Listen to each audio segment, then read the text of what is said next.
Recording in progress.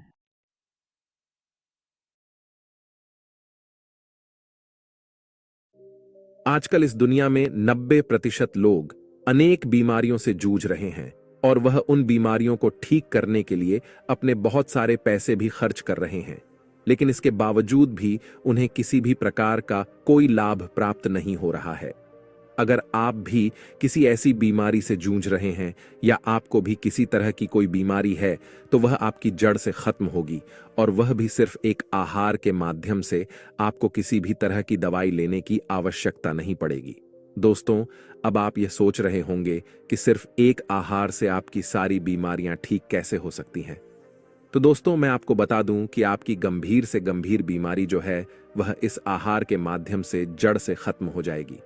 आज मैं आपको इस कहानी में एक ऐसा आहार बताऊंगा जिसका नियमित रूप से सेवन करने से आपकी सभी बीमारियां जड़ से खत्म हो जाएंगी, और वह भी सिर्फ और सिर्फ 3 सप्ताह के अंदर अंदर। इसलिए आपको इस कहानी को अंत तक अवश्य सुनना है और समझना है। एक बार एक गुरु अपने आश्रम में अपने सभी शिष्यों को उपदेश दे रहे थे। वह गुरु आयुर्वेद के बहुत बड़े झांता थे।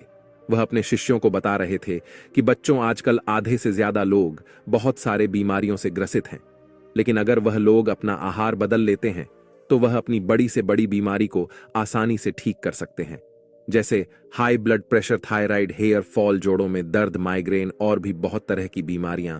गुरु की बात सुनकर एक शिष्य ने पूछा कि गुरुदेव, ऐसा कैसे संभव है?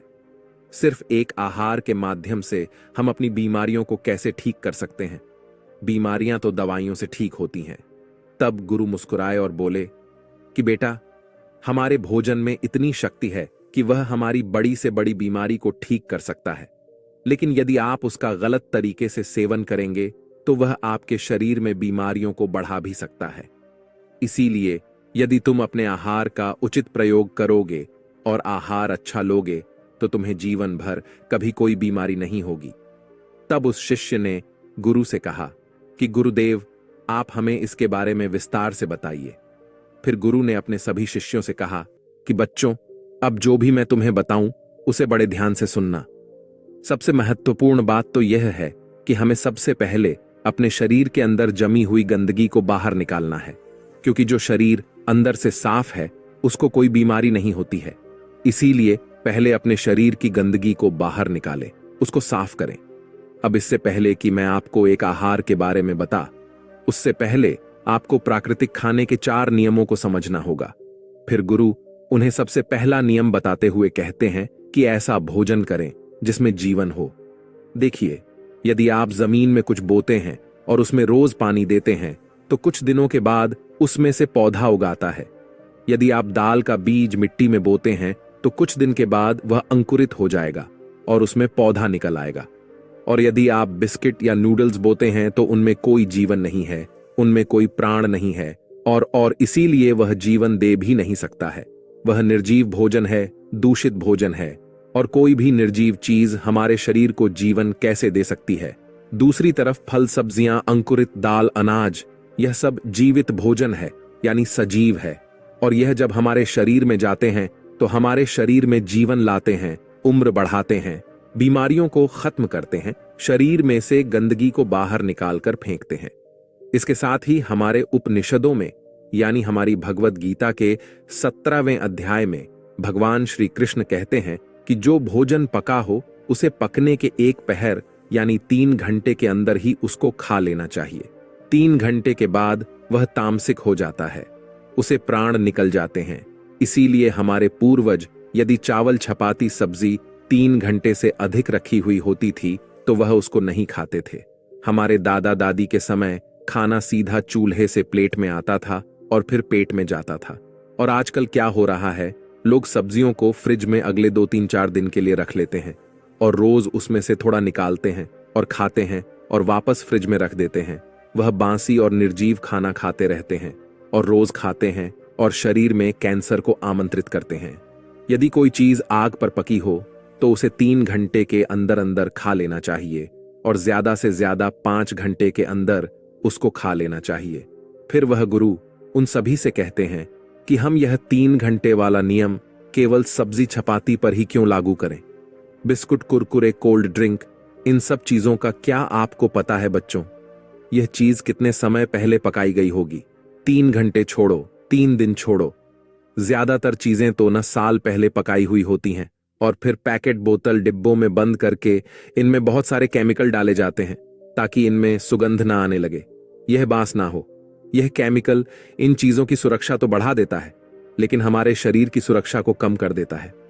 बच्चों, अगर आप गहराई से सोचे तो यह खाना तो नहीं है, यह तो एक प्रोडक्ट है जो किसी कंपनी ने बनाया है, जो सिर्फ अपना ही फायदा देखती है। ये सब के सब निर्जीव होते हैं, इनमें कोई प्राण शक्ति नहीं होती है। तो पहला नियम यह है कि आप प्राकृतिक भोजन ही खाएं, यानी वह भोजन जिसमें जीवन हो। कुछ भी बोतल बंद, पैकेट बंद या फिर डब्बा बंद चीजें ना खाएं। ऐसी कोई भी चीज ना खाएं जो इंसानों द्वारा फैक्ट्रियों में बनाई गई हो। ऐसा भोजन खाएं जो सीधा मां प्रकृति से आपको प्राप्त होता हो, जैसे फल, सब्जियां, अंकुर, दाल, अनाज, मेवे। ऐसा करोगे तो मां प्रकृति जो है वह आपका स्वयं ध्यान रखेगी। फिर गुरु उन सभी से कहते हैं कि बच्चों, बिस्किट की जगह नारियल की गिरी के टुकड़े खाए, सोडा कण पीने की जगह नारियल का पानी पिए, चिप्स, नमकीन, कुरकुरे की जगह ताजे फल व सब्जियां खाएं। फिर गुरु उन्हें दूसरा नियम बताते हुए कहते हैं कि ऐसा भोजन खाएं जिसमें पूर्णता हो। मां प्रकृति को सब पता है, वह कभी भी गलत चीजें नहीं करती है। कोई ना कोई तो कारण है कि वह हमें पेड़ पर खजूर देती है, चीनी नहीं। कोई ना कोई तो कारण है कि वह हमें नारियल देती है, नारियल का तेल नहीं। वह हमें आलू देती है, आलू की चिप्स नहीं। मतलब वह भोजन जो हमें सीधा सीधा धरती से प्राप्त होता है, उसमें पूर्णता होती है। वह खुद में पूरा होता है, उसमें से कुछ निकाला नहीं गया। उसमें पोषक तत्व जो हैं वह भरपूर मात्रा में होते हैं। मां प्रकृति ने हर खाने को बनाने से पहले बहुत बहुत प्लानिंग करी है। उन्होंने हर भोजन में प्रोटीन, फैट्स, विटामिन एक सीम मात्रा में दिए हैं ताकि हम इंसान उसे आसानी से पचा सके। यदि हम उनमें से केवल रस निचोड़ के खाते हैं और उसकी बाहरी परत को निकाल देते हैं तो हम उस भोजन को बदल रहे हैं। इसीलिए सफेद चावल की जगह भूरे चावल खाएं। भूरे चावल में पूर्णता होती है। यदि हम उसके छिलके को निकाल देंगे तो वह सफेद चावल बन जाता है। उस चावल को पचाने की जो क्षमता है वह तो छिलके में ही रह जाती है, जिसको हम निकाल कर फेंक चुके होते हैं। सफेद चावल खाना ऐसा है जैसे आम की घटकर फेंक दिया। इसीलिए चीनी की जगह खजूर या फिर गुड़ खाए। गुड़ में पूर्णता होती है, चीनी खंडित होती है और केमिकल से भरी हुई होती है। किसी तेल की जगह उसे साबुत खाएं, यानी नारियल का तेल डालने की जगह उस नारियल की गिरी को घिस कर डालें। यदि गेहूं खाना है तो हमेशा चौकर के साथ खाएं। रोटी बनाते समय उसमें से छोकर को अलग ना करें और हमेशा आटा खुद पिसवा है। फिर गुरु से तीसरा नियम बताते हुए कहते हैं कि शुद्ध शाकाहारी भोजन खाए, यानी ऐसा भोजन खाए जो सीधा पेड़ पौधों से आता हो, न कि पशुओं से मीट, मछली या फिर अंडा बिल्कुल ना खाए। मां प्रकृति ने हमारे शरीर को जानवर खाने के लिए नहीं बनाया है। दूध और दूध से बनी चीजों को भी नहीं खाए। देखो, देसी गाय का दूध अच्छा है, लेकिन समस्या यह है कि आजकल जो दूध आता है वह दूध नहीं है। हमें जो पैकेट में दूध मिलता है उसमें यूरिया और बहुत से हानिकारक पदार्थ मिले होते हैं। यदि कोई इस तरह का दूध को लगातार पी ले तो उसे कैंसर भी हो सकता है। बहुत से लोगों के घर में गाय, भैंस, बकरी होती है तो उनके दिमाग में यह आ रहा होगा कि वह तो उनके घर का शुद्ध दूध है, तो क्या उसे वह पी सकते हैं? इसका जवाब है कि आप उसे बिल्कुल नहीं पी सकते। जिन लोगों को अपनी बीमारियों को ठीक करना है, यानी वजन को घटाना है, या फिर जिनका दिन भर बैठे रहने का काम होता है, वह लोग उस दूध को पचा नहीं सकते हैं। शुद्ध दूध भी बहुत भारी होता है। छोटे बच्चे जिनकी लंबाई बढ़ रही होती है, यानी जो लोग 3-3 घंटे धूप में खेलते हैं, धूप में काम करते हैं, वह शुद्ध दूध को पचा सकते हैं। लेकिन आजकल हम में से ज्यादातर लोग उसे नहीं पचा सकते हैं, और जब दूध को पचा नहीं सकते तो दूध की चीजें लेना भी नहीं चाहिए, जैसे पनीर, बटर, खोया। फिर गुरु सभी से कहते हैं कि बच्चों, आप चिंता ना करें। दूध की जगह मैं आपको एक ऐसा आसान सा तरीका बताता हूं जो आपको न्यूट्रिएंट्स, कैल्शियम, विटामिन और प्रोटीन भी देगा, और वह सभी देगा जो आपको गाय के दूध से मिलता है। और अंतर यह है कि आपका शरीर उसे आसानी से पचा भी सकता है, और वह है नारियल का दूध। यह धरती पर सबसे अच्छे भोजन में से एक है। इसे हमारे पूर्वज श्रीफल भी कहते थे। भारत में हर जन्म पर, हर शादी पर, हर उत्सव की शुरुआत नारियल तोड़ने के साथ होती है, क्योंकि हमारे पूर्वजों को पता था कि अगर वह हमें कहेंगे कि नारियल को खाओ, यह सेहत के लिए अच्छा होता है, तो शायद कोई ना खाए। इसीलिए उन्होंने हमारे रीति रिवाजों में इसे शामिल कर दिया, जिससे नारियल किसी ना किसी तरह घर घर पहुंच जाए। फिर गुरु उन सभी से कहते हैं कि बच्चों, नारियल का दूध खुद बनवाए, पैकेट वाला नारियल का दूध ना पिए। फिर गुरु उन सभी से चौथा नियम बताते हुए कहते हैं कि ऐसा भोजन खाए जो रस से भरा हो। भोजन दो प्रकार का होता है, यानी एक ऐसा जिसमें पानी भरपूर मात्रा में भरा हो, और दूसरा भोजन ऐसा जिसमें पानी बिल्कुल ना हो। पहला भोजन जिसमें आते हैं फल, तरबूज, पपीता, अंगूर, संतरा, टमाटर, खीरा, पत्तादार सब्जियां जैसे पालक, मेथी, लौकी, और दूसरा भोजन आता है जिसमें आते हैं सभी तरह के अनाज जैसे चावल, गेहूं, जो चपाती, दाल, सूखे मेवे जैसे बादाम, अखरोट, और सब्जियों में आलू, अरबी। फिर गुरु उन सभी से कहते हैं कि बच्चों, जिस भोजन को आप मिक्सी में डालो और उसमें बहुत ज्यादा जूस निकल कर आए, तो समझ लेना कि वह रसदार भोजन है। क्या आप कभी रोटी या चावल का जूस बनाते हैं? नहीं, क्योंकि आपको पता है उनमें रस नहीं है। फिर वह गुरु उन सभी से कहते हैं कि बच्चों, हमारे शरीर में 70% पानी है और 30% हड्डी, मसल्स और मांस है। इसीलिए आपको न 70% रसदार यानी पानी से भरा होना ही खाना चाहिए, जैसे जूस, फल, सब्जियां, और 30% सूखा भोजन होना चाहिए, जैसे अनाज और सूखे में भी। लेकिन हम में से ज्यादातर लोग इसका बिल्कुल उल्टा करते हैं। हम अनाज दिन में 3 से 4 बार खाते हैं, जो पूरी तरह नहीं पचता है, और इसीलिए हम में इतने सारे रोग आ जाते हैं। फिर गुरु उन सभी से कहते हैं कि बच्चों, इसे अच्छी तरीके से समझो। आपको ऐसा भोजन करना चाहिए जिसमें जीवन हो, जो सीधा खेत से आपकी रसोई तक आता हो। ऐसा कोई भी भोजन ना करें जो फैक्ट्री से प्राप्त होता हो। दूसरे नंबर पर ऐसा भोजन खाए जिसमें पूर्णता हो। सफेद चावल की जगह भूरे चावल, चीनी की जगह गुड़, खजूर, तेल की जगह नारियल का तेल घिसकर डालना चाहिए। तीसरे नंबर पर आपको शुद्ध शाकाहारी भोजन खाना चाहिए। आपका भोजन पेड़ पौधों से आना चाहिए, पशुओं से नहीं। मीट, मछली या फिर अंडा तो बिल्कुल ना खाए। गाय के दूध की जगह नारियल का पानी इस्तेमाल करें। चौथे नंबर पर भोजन खाएं जो रस से भरा हुआ हो। फिर गुरु उन सभी से कहते हैं कि बच्चों, अब मैं तुम्हें बताता हूं कि तुम्हें पूरे दिन में किस तरह से आहार लेना है, और इस समय में आपको 16 घंटे का उपवास भी करना है। मतलब अगर आप रात का भोजन 7 बजे करते हैं, तो अगले दिन सुबह आपको 11 बजे तक कुछ भी नहीं खाना है। अब तुम पूरी बातें ध्यान से सुनो। तुम्हें किस तरह से आहार लेना है। तुम्हें सुबह उठकर सबसे पहले फ्रेश होने जाना है। फिर तुम्हें 9 बजे के लगभग जूस लेना है। इसके लिए हमें बहुत ही स्पेशल सब्जी का जूस बनाना है।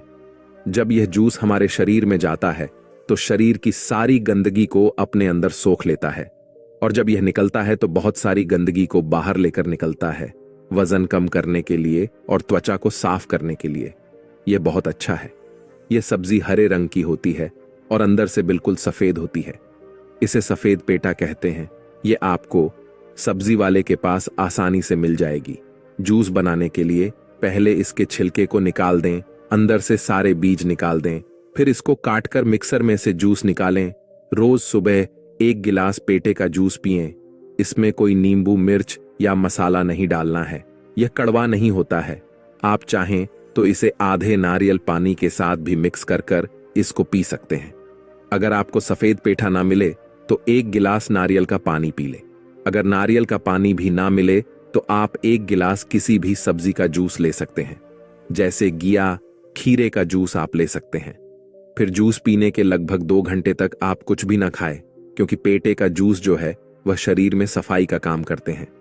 अगर कुछ आप खा लोगे तो शरीर की सफाई रुक जाएगी। इसके बाद आपको 11 बजे आपके नाश्ते में आपको एक बड़ी प्लेट कोई भी मौसम का फल आप ले सकते हैं, जैसे कि तरबूज, पपीता, संतरा, अंगूर, सेब, नाशपाती। ऐसे फल खाएं जिसमें पानी ज्यादा हो। आप केला ना खाएं। सबसे अच्छा तो यह होगा कि आप एक बार में एक ही फल खाएं, लेकिन यदि आपको इससे संतुष्टि ना मिले तो आप 2 या 3 फल भी खा सकते हैं।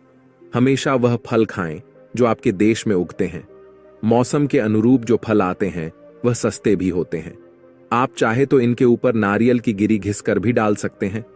फिर लगभग 2 बजे दोपहर के भोजन में आप अनाज को ले दे सकते हैं, जिसमें चपाती और सब्जियां हो। आपको एक खास तरह की चपाती लेनी है जिसे पचा आसान हो जाता है, जो पूरी तरह से गेहूं की जगह आधी गेहूं की और आधी सब्जियों की बनती है। आप किसी भी सब्जी की चपाती बना सकते हैं, जैसे खीरे की चपाती, चुकुर की चपाती, पालक की चपाती, घिया की चपाती, गाजर की चपाती। इस तरह की यदि आप 2 चपाती खाते हैं तो आपके पेट में अनाज सिर्फ 1 चपाती का जाता है। लेकिन इसका मतलब यह नहीं है कि आप डबल चपाती खाने लग जाएं। उतनी ही चपाती खाएं जितनी चपाती आप पहले खाया करते थे। चपाती के साथ जो सब्जी खानी है, उस सब्जी में हमें तेल की जगह नारियल की गिरी घिसकर डालना है। मिर्च मसाले की जगह ताजे हर्ब्स डालने हैं। इस तरीके से बनाई गई सब्जी सात्विक सब्जी होती है जो बहुत जल्दी पच जाती है।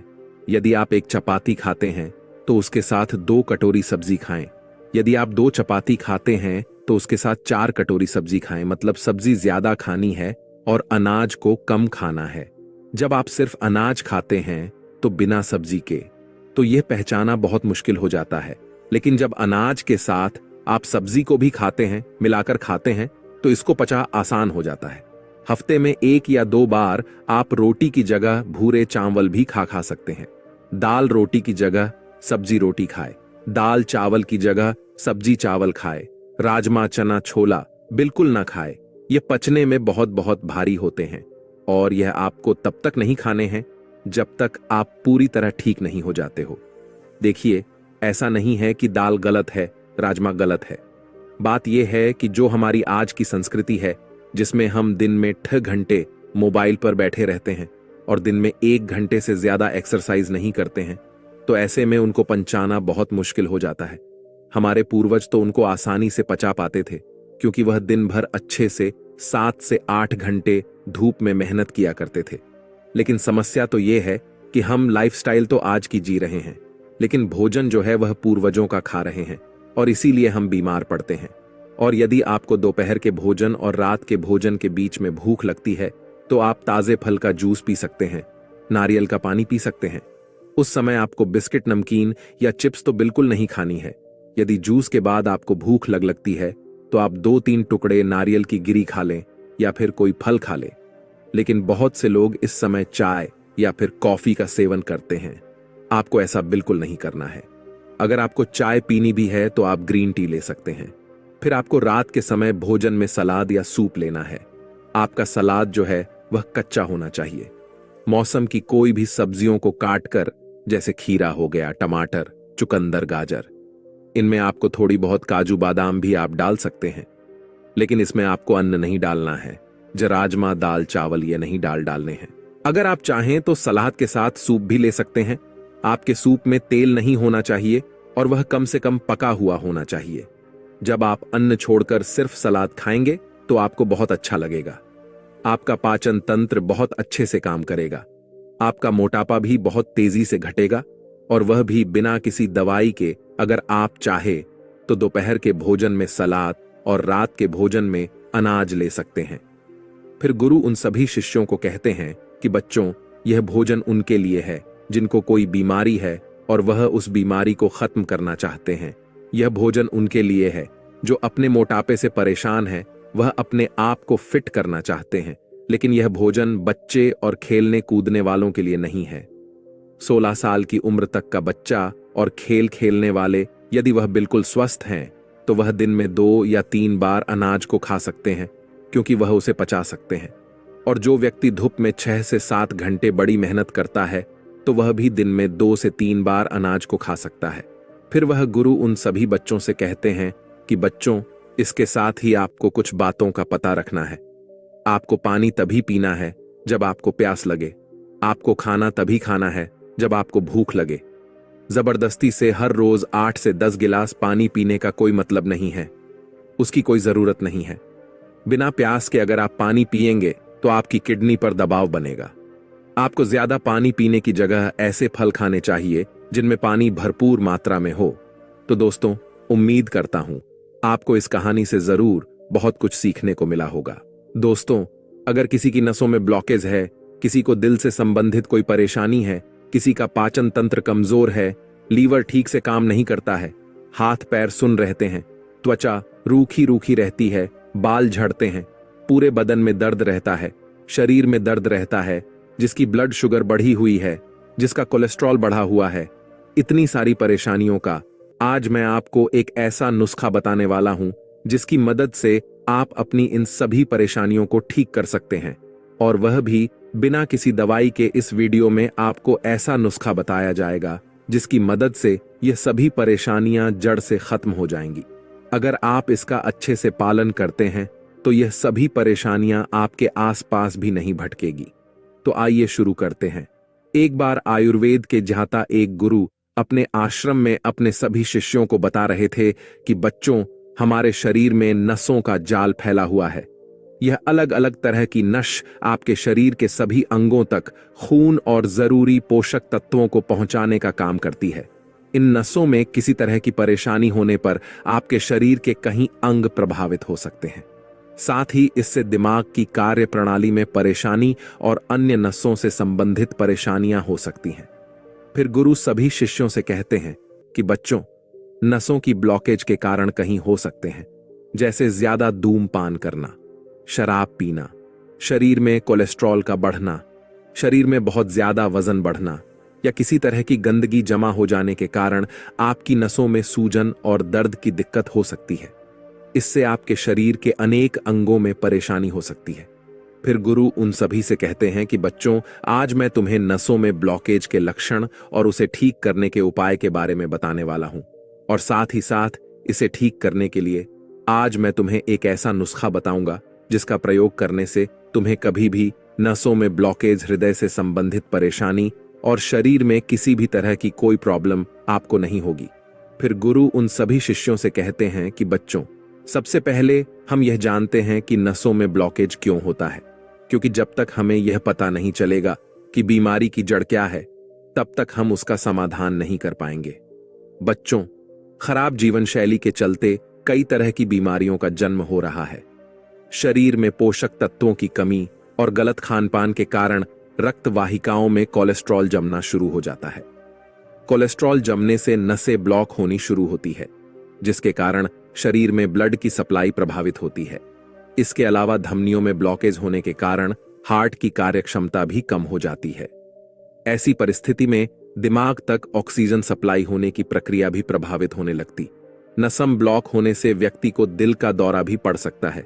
आपकी नसों और धमनियों में ब्लॉकेज के कई कारण हो सकते हैं, जैसे बहुत ज्यादा धूम्रपान करना, शराब पीना। इनके कारण भी नसों में ब्लॉकेज हो जाता है। जिनको डायबिटीज रहती है, जो बहुत ज्यादा तनाव में रहते हैं, जिनको हाई ब्लड प्रेशर की समस्या रहती है, इससे भी नसों में गंदगी जमा हो जाती है। या फिर नसों में सूजन के कारण भी ऐसा हो सकता है, जिसकी वजह से नसों में रक्त प्रवाह अच्छे से नहीं हो पाता है और ऑक्सीजन का प्रवाह भी प्रभावित होता है। इसके अलावा खून का गाढ़ा होना भी की ब्लॉकेज का कारण हो सकता है। खून के गाढ़ा होने से नसों में खून का प्रवाह ठीक ढंग से नहीं होता है, जिससे नसें ब्लॉक हो जाती हैं, और नसों में खराब खून के प्रवाह से भी नसों में ब्लॉकेज की समस्या होती है। और शरीर में पोषक तत्वों की कमी होने पर नसों में ब्लॉकेज आ जाती है, और कहीं घंटों एक जगह बैठे रहने और कोई भी शारीरिक गतिविधि ना करने पर भी नसों में ब्लॉकेज हो सकती है। फिर गुरु उन सभी शिष्यों को कहते हैं कि बच्चों, अब तुम्हें यह तो पता चल गया है कि हमारी नसें ब्लॉक क्यों होती है, लेकिन जब हमारी नसन ब्लॉक होती है तो इसका पता हमें कैसे चलता है, उसके कुछ लक्षण हमें दिखाई देते हैं। अब मैं तुम्हें उनके बारे में बताता हूं। इसका सबसे पहला लक्षण है छाती या सीने में दर्द महसूस होना। कई बार आपने काम करने के दौरान या ऐसे भी महसूस किया होगा कि आपको सीने या फिर छाती में दर्द का अनुभव होता है। कई बार सोते समय या फिर अधिक देर तक काम करने के दौरान भी आपको सीने के लेफ्ट साइड में दर्द का अनुभव होता है। यह दर्द कभी कभार हार्ट अटैक का संकेत भी हो सकता है। नसों में जाम या ब्लॉक हो जाने पर आपको हार्ट अटैक का खतरा भी हो सकता है। इसके अलावा दिल में घबराहट, कमजोरी या चक्कर आना, जी मिचलाना या पसीना आना जैसी समस्याएं भी हो सकती हैं। हार्ट शरीर में ताजे खून की सप्लाई करता है। इस खून में कहीं सारे न्यूट्रिएंट्स और ऑक्सीजन मौजूद होते हैं। ये न्यूट्रिएंट्स और ऑक्सीजन शरीर के लिए बहुत आवश्यक होते हैं। ऐसे में जब नसें ब्लॉक हो जाए तो व्यक्ति की छाती में दर्द हो सकता है।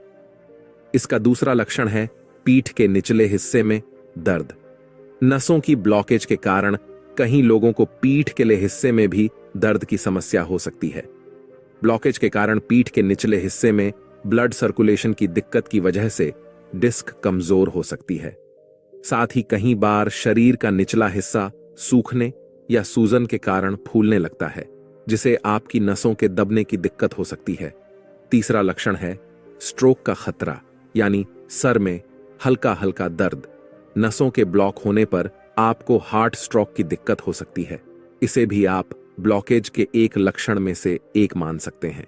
इसमें आपकी ब्रेन तक जाने वाली नस जाम हो जाती है और ब्लड सर्कुलेशन की कमी के कारण आपकी परेशानी बढ़ सकती है। ऑक्सीजन के अभाव में मस्तिष्क की कोशिकाओं को काफी नुकसान पहुंचता है। कई बार आपको बेहोशी और थकान का अनुभव भी हो सकता है। चौथा लक्षण है सांस लेने में तकलीफ। नसों में फैट या ब्लॉकेज जमा होने के कारण आपको सीने में तेज दर्द के साथ सांस लेने में दिक्कत भी हो सकती है। दरअसल फैट या ब्लॉकेज के कारण नसों में गंदगी जमा हो सकती है और इसकी वजह से ब्लड फ्लो कम हो जाता है और ऑक्सीजन की कमी होने के कारण आपके फेफड़ों को ऑक्सीजन की आपूर्ति नहीं हो पाती है। साथ ही आपको अंदर से कमजोरी और लेफ्ट साइड में दर्द का अनुभव भी हो सकता है। पांचवा लक्षण थकान और नींद की कमी। कई लोगों को नसों में ब्लॉकेज के कारण थकान और नींद की कमी का अनुभव हो सकता है।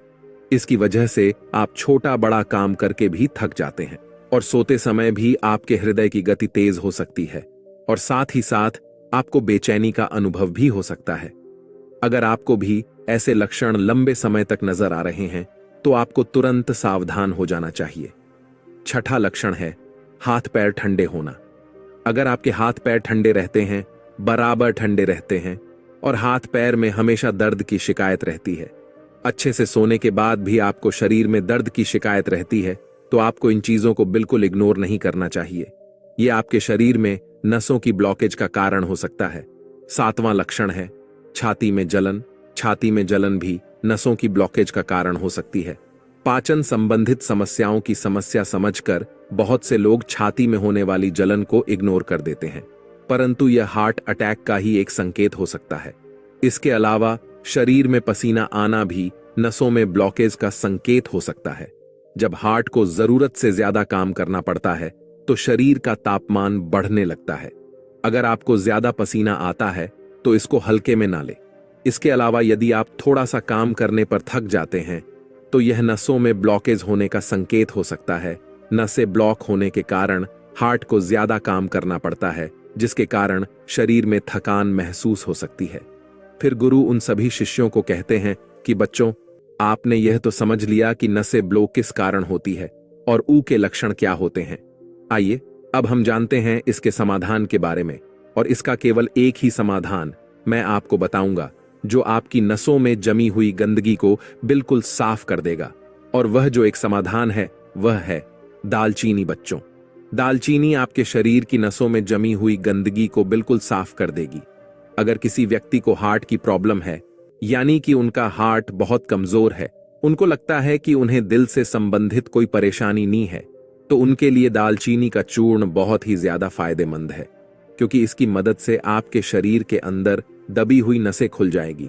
और साथ ही जिनके छाती में जलन होती है, गैस बनती है, जिनका लीवर कमजोर है, कमर में दर्द होता है, हाथ पैर सुन्न हो जाते हैं, वह भी बिल्कुल ठीक हो जाएगा। इसीलिए आप इसके बारे में अच्छे से समझो। दालचीनी का हमें कैसे उपयोग करना है और कितने दिनों तक करना है और कितना उपयोग करना, इन सभी के बारे में मैं आपको विस्तार से बताता हूं। बच्चों, अगर हम दालचीनी की तासीर की बात करें तो यह गर्म होती है, इसीलिए इसका सेवन बहुत ही सीमित मात्रा में आपको करना है। इसमें ढेर सारे पोषक तत्व मौजूद होते हैं, जैसे magnesium, iron, phosphorus, carbohydrate, protein, calcium, manganese, copper, zinc, antioxidant, antibacterial, antifungal आदि इन सभी पोषक तत्वों का शरीर पर अलग अलग तरीकों से बहुत ही अच्छा प्रभाव पड़ता है।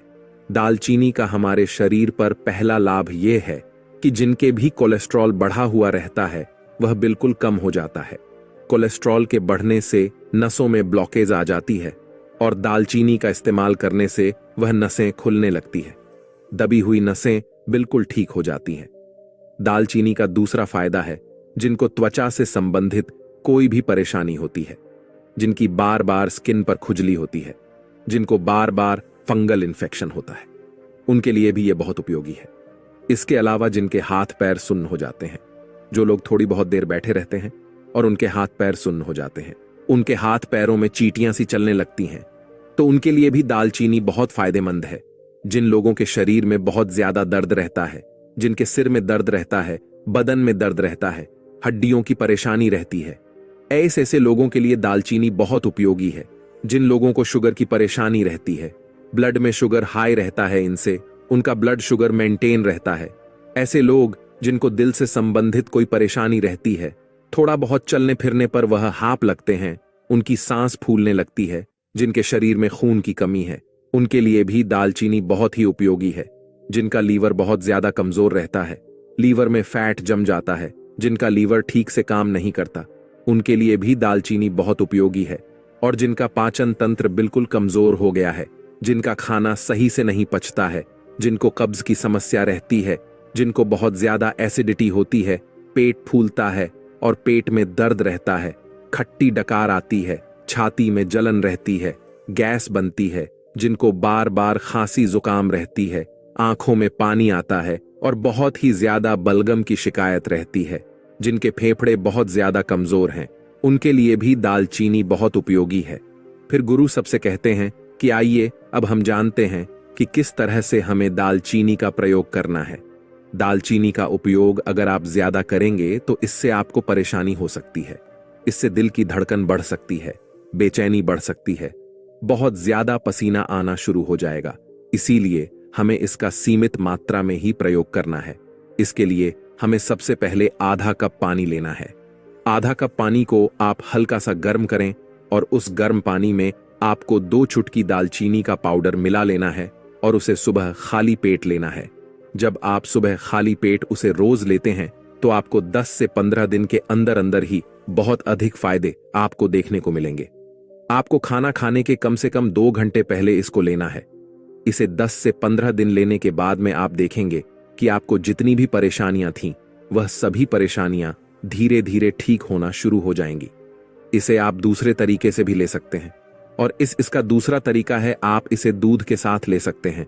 जिनको बहुत ज्यादा कैल्शियम की कमी रहती है, जिनकी हड्डियों में बहुत ज्यादा दर्द रहता है, हड्डियों में कटकट की आवाज आती है, उन लोगों के लिए भी यह बहुत उपयोगी है।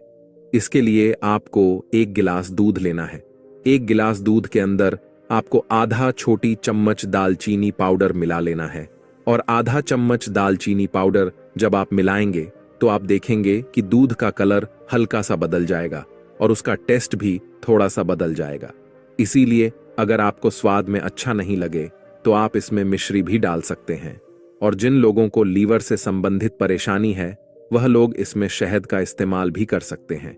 1 चम्मच शहद में 2 चुटकी दालचीनी पाउडर मिला लीजिए और उसे दिन में 2 से 3 बार आप ले सकते हैं। जैसे आप सुबह, दोपहर और शाम में इसको ले सकते हैं।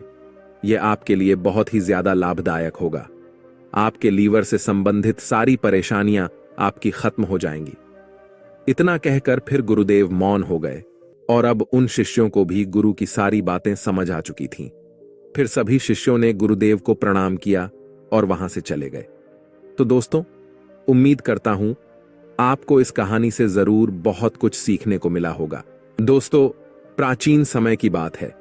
एक आयुर्वेदिक गुरु के पास एक नौजवान लड़का आता है और उनसे कहता है कि गुरुदेव, आजकल लोगों को हार्ट अटैक ज्यादा आ रहा है, उनकी सांसें फूलने लगती हैं, कम उम्र के लोग ही इसका शिकार हो रहे हैं।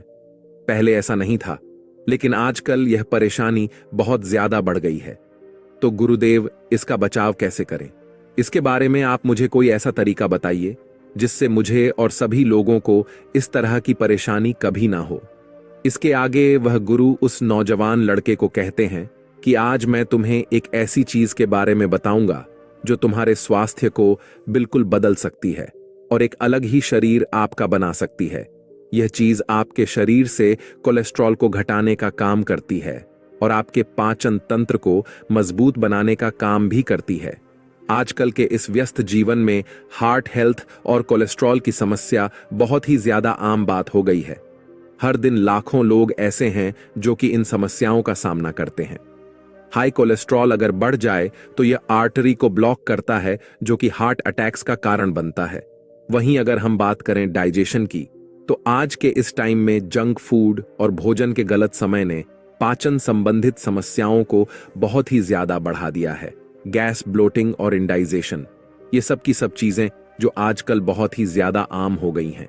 इसके आगे वह गुरु उस नौजवान लड़के से कहते हैं, तो अगर तुम इस तरह की प्रॉब्लम से बचना चाहते हो, कोलेस्ट्रॉल को कम करना चाहते हो, हार्ट अटैक के खतरे को घटाना चाहते हो और अपने पाचन तंत्र को मजबूत बनाए रखना चाहते हो, तो आज मैं आपको एक ऐसी मामूली सी दिखने वाली चीज के बारे में बताने जा रहा हूं, जो कि आपके रसोई घर में ही आपको आसानी से मिल जाएगी।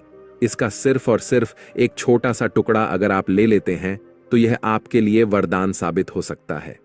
आगे वह गुरु का कहते हैं, जब बात आती है हार्ट हेल्थ की, तो कुछ आंकड़े हमें बहुत ही ज्यादा अच्छा नहीं बताते हैं। हर साल करोड़ों लोग इस संसार में कहीं सारी दिल बीमारियों से जूझते रहते हैं और इसके लिए हाई कोलेस्ट्रॉल, जो कि फैटी डिपॉजिट से हमारी आर्टरी में ब्लॉकेज क्रिएट करता है, ये सबसे बड़ा कारण है। जब हमारी आर्टरी ब्लॉक होती है तो ब्लड फ्लो प्रॉपर्टीज नहीं हो पाता है, जिसकी वजह से हार्ट को पंप करने में ज्यादा एफर्ट लगाना पड़ता है। इससे हमारा बीपी बढ़ने लगता है और हार्ट अटैक का खतरा कई गुना ज्यादा बढ़ जाता है। सीधे शब्दों में अगर मैं आपसे कहूं, तो आपकी आर्टरी अगर क्लीन रहेगी तो आपका पार्ट ज्यादा हेल्दी रहेगा, ज्यादा तंदुरुस्त रहेगा। और रही बात पाचन तंत्र की, तो यह तो हम सब लोग जानते हैं कि आज की मॉडर्न डाइट ने हमारी लाइफस्टाइल को, हमारे डाइजेस्टिव सिस्टम को कितनी बुरी तरह से प्रभावित किया है।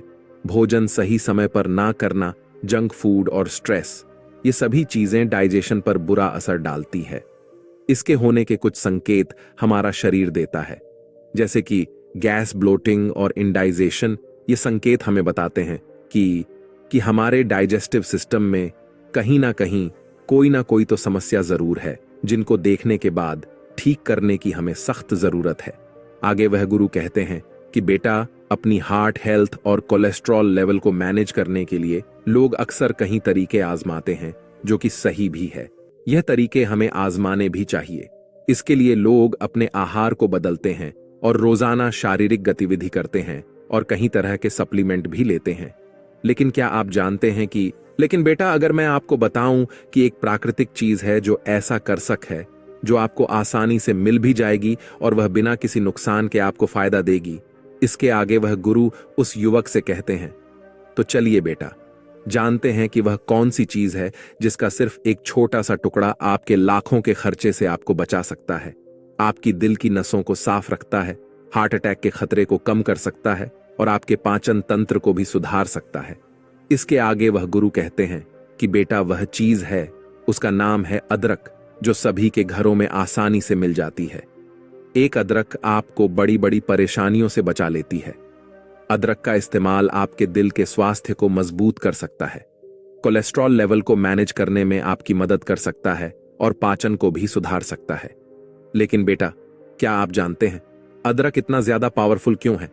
दरअसल अदरक में मौजूद bio active compound anti inflammatory होते हैं और एंटीओक्सीडेंट की तरह यह काम करते हैं, जो कि आपकी बॉडी के सेल्स को डैमेज से प्रोटेक्ट करते हैं और ओवरऑल हेल्थ को भी इंप्रूव करते हैं। यही नहीं, अदरक से पाचन क्रिया भी मजबूत होती है, गैस कम बनती है और इंडाइजेशन की प्रॉब्लम से भी आपको छुटकारा मिलता है। और इसका सबसे बड़ा प्लस पॉइंट यह है कि यह इस्तेमाल करने में बेहद आसान होता है और यह आसानी से सबके घर में मिल जाता है। इसके आगे वह गुरु उस युवक से कहते हैं कि वैसे तो अदरक को आप बहुत सारे अलग अलग विभिन्न तरीकों से इस्तेमाल कर सकते हैं। आप इसको सूखे के रूप में, गीले के रूप में, किसी भी तरह से इस्तेमाल कर सकते हैं। लेकिन अगर आप इसको खाना खाते समय खाने के साथ खाते हैं तो यह सबसे ज्यादा फायदेमंद होता है और साथ ही साथ ये तरीका बहुत ही आसान भी होता है। इसके लिए आज मैं आपको अदरक को इस्तेमाल करने का यही तरीका बताने जा रहा हूं, जिसमें आपको अदरक को खाने के साथ खाना होगा। इसके आगे वह गुरु उस युवक से कहते हैं, तो जैसा कि बेटा मैंने तुम्हें बताया कि अदरक को इस्तेमाल करने के बहुत सारे तरीके होते हैं, लेकिन यह समझना भी बहुत जरूरी है कि इसको खाने के साथ चबा चबा कर खाना आखिर इतना ज्यादा फायदेमंद क्यों होता है बेटा। इसका सबसे पहला पॉइंट है बायो अवेलेबिलिटी। जब आप फ्रेश अदरक को खाते हैं तो इसके अंदर जो एक्टिव कंपाउंड होते हैं जैसे कि जिंजरोल और शिगो, ये सीधा आपके शरीर को मिलते हैं और इनमें किसी भी तरह का कोई बदलाव नहीं आता है। दूसरा पॉइंट है पाचन में सहायता। ताजा अदरक को जब आप चबा चबा कर खाते हैं तो यह आपके सलाइवा के अंदर एंजाइम्स को उत्तेजित करता है। इतना तेज फायदा अदरक की चाय या फिर अदरक का पानी पीते हैं उससे नहीं मिलता है, सिर्फ यह अदरक को चबा चबा कर खाने से ही मिलता है। और तीसरी और सबसे महत्वपूर्ण बात है कि अगर आप अदरक को प्राकृतिक तरीके से प्रयोग में लेते हैं तो आप एक्स्ट्रा प्रोसेसिंग और एडिटिव से बच जाते हैं जो कि कई बार सप्लीमेंट्स के अंदर पाए जाते हैं और इससे आपको नुकसान भी हो सकता है। इसीलिए अदरक को चबा चबा कर खाने से आपको ज्यादा बढ़िया फायदा मिलता है और यह ज्यादा सुरक्षित भी है। और इसी तरह से अदरक को कंज्यूम करना आपके डेली डाइट में एक नया फ्लेवर और एक नया टेक्सचर भी ऐड करता है जो कि आपकी मील्स को ज्यादा आनंदित बनाता है, आपके खाने को ज्यादा आनंदित बनाता है। तो अगर आप भी रोजाना के आहार में कुछ नया और हेल्दी फायदेमंद चीज इस्तेमाल करना चाहते हैं तो अदरक को आपको खाने के साथ खाना आज ही शुरू कर देना चाहिए। इसके आगे वह युवक उन गुरु से एक सवाल पूछता है कि गुरुदेव आपने कहा कि अदरक खाना चाहिए, यह बहुत ही अच्छा होता है, कच्चा खाने में बहुत ही ज्यादा फायदा करता है, लेकिन इसको खाएं तो खाएं कैसे? क्योंकि कच्चा अदरक अगर हम चबा लेते हैं तो उससे कई बार हमारा मुंह जल सकता है। इसके आगे वह गुरु कहते हैं कि बेटा आपको अदरक को लेकर ऐसे ही मुंह में डाल के नहीं चबाना चाहिए। इसके लिए पहले आपको अदरक को थोड़ा सा तैयार करना है। आप अदरक का एक छोटा सा टुकड़ा ले लीजिए और इसको पहले आप छीन लीजिए या फिर इसको आप बारीक बारीक छिलके काट भी सकते हैं।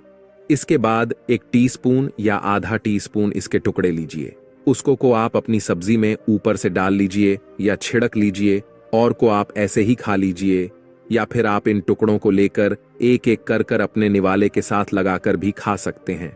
इसके आगे वह गुरु कहते हैं कि बेटा बहुत से लोग अदरक को गर्मी के मौसम में खाने से डरते हैं क्योंकि अब गर्मी का मौसम चल रहा है, इसीलिए मैं ये बात बोल रहा हूं। तो लोग सोचते हैं कि गर्मी के मौसम में अगर हम अदरक खाएंगे तो उससे हमें नुकसान भी हो सकता है।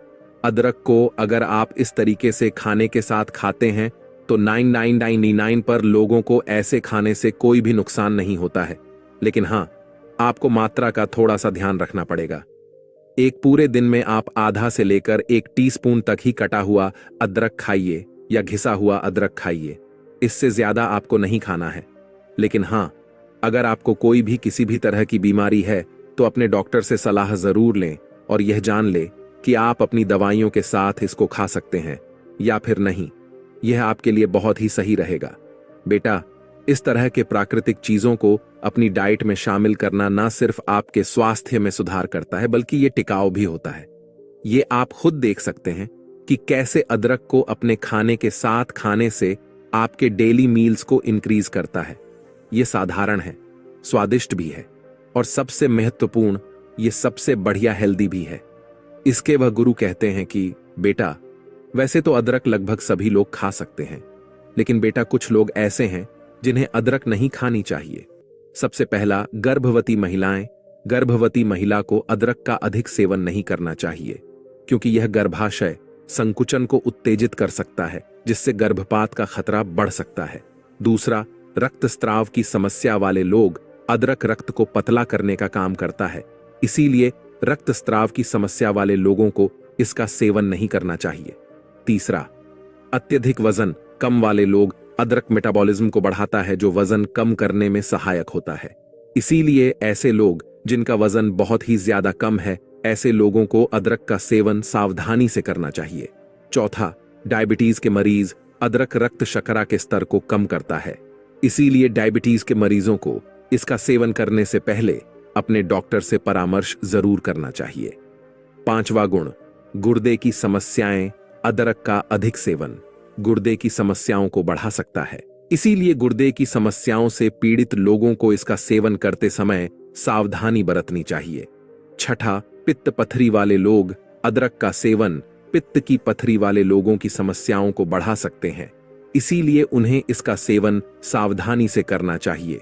इसके आगे वह गुरु कहते हैं कि बेटा, वैसे तो अदरक को खाने से बहुत ही ज्यादा फायदे मिलते हैं और यह आपको बहुत सारी समस्याओं से बचाती है, लेकिन अगर आप अदरक का प्रयोग कुछ ऐसी चीजों के साथ करते हैं जिसके साथ अदरक को खाने से आपको समस्याएं हो सकती है, तो ऐसा करने से आपको बचना चाहिए। सबसे पहला, उस व्यक्ति को अदरक का सेवन करने से बचना चाहिए जो अपने खून को पतला करने की दवाइयां ले रहा है, क्योंकि अगर आप कुछ ऐसी दवाइयों के साथ अदरक का सेवन करते हैं तो रक्तस्राव की समस्या आपको हो सकती है। और ऐसा कोई वह व्यक्ति जो मधुमेह से पीड़ित है और उसकी दवाइयां वह खा रहा है, तो उसको भी अदरक का सेवन करने से बचना चाहिए, क्योंकि ऐसा करने से रक्त शर्करा का स्तर यानी ब्लड शुगर लेवल कम हो सकता है और आपको बहुत सारी गंभीर समस्याएं झेलनी पड़ सकती हैं। साथ ही कुछ लोग बहुत सारी जड़ी बूटियां और सप्लीमेंट का इस्तेमाल करते हैं, तो यहां भी आपको कुछ सावधानी बरतने की जरूरत है। कोई भी ऐसी जड़ी बूटी या सप्लीमेंट जिसमें एंटीकोगुलेंट गुण पाए जाते हैं, अगर ऐसी कोई चीज का आप इस्तेमाल कर रहे हैं तो उसके साथ आपको अदरक का सेवन करने से बचना चाहिए। जैसे हल्दी, लहसुन, जिनक, गो और बिलोबा में यह एंटीकोगुलेंट गुण पाए जाते हैं, तो ऐसे में इन चीजों के साथ आपको अदरक का इस्तेमाल नहीं करना चाहिए। साथ ही कुछ लोगों को तली भुनी चीजें खाने का बहुत शौक होता है, तो अगर आप तली भुनी चीजों के साथ अदरक का सेवन करते हैं तो यह भी आपके लिए नुकसानदायक हो सकता है, क्योंकि ऐसी चीजों को अदरक के साथ खाने से एसिडिटी और गैस की समस्याएं उत्पन्न हो सकती हैं। इसके आगे वह गुरु कहते हैं कि बेटा, अदरक खाने के यह फायदे आपको मिलते हैं और इस तरीके से सुरक्षित रूप से आप अदरक का इस्तेमाल कर सकते हैं ताकि अदरक आपको स्वास्थ्य लाभ दे और आपके स्वास्थ्य को बेहतर बना सके। तो दोस्तों, उम्मीद करता हूं आपको इस कहानी से जरूर बहुत कुछ सीखने को मिला होगा। यह कहानी आपको कैसी लगी हमें कमेंट बॉक्स में कमेंट कर